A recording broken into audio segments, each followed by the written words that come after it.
Hervé, explique-nous. On place une butte permacole ou une butte forestière. Forestière, voilà, l'idée c'est de faire une butte auto-fertile.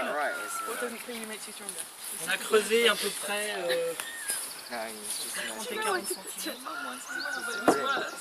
On a enlevé un maximum de racines parce qu'il y avait beaucoup d'orties et beaucoup de ronces.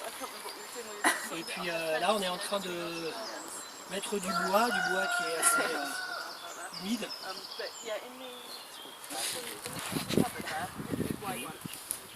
Qui est spongieux. Spongieux, avec du champignon déjà. On va commencer à l'attaquer. Voilà. Ça va être, ça va bien s'humidifier, puis ça va garder l'humidité dans le fond de la butte. Ça va se décomposer au fur et à mesure des années. Et s'il pleut pas beaucoup, ça va aspirer l'eau par capillarité, ça va la faire remonter dans la butte. Voilà. Et puis après, on va mettre des bois plus petits par la suite.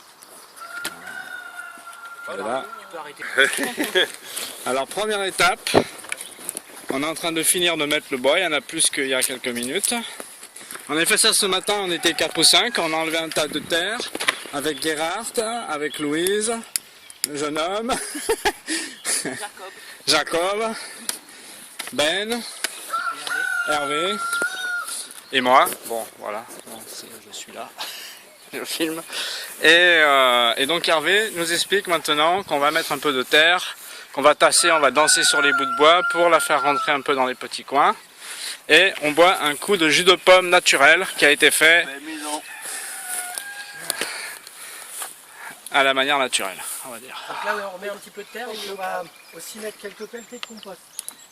Parce que le compost, il y a des bactéries dedans, ce qui vont en fait permettre d'accélérer la décomposition des bois qui sont à l'intérieur. Quand on va mettre de la terre et du compost un peu, ça va permettre aussi, en remarchant un peu sur les bouts de bois, d'éviter trop de poches d'air.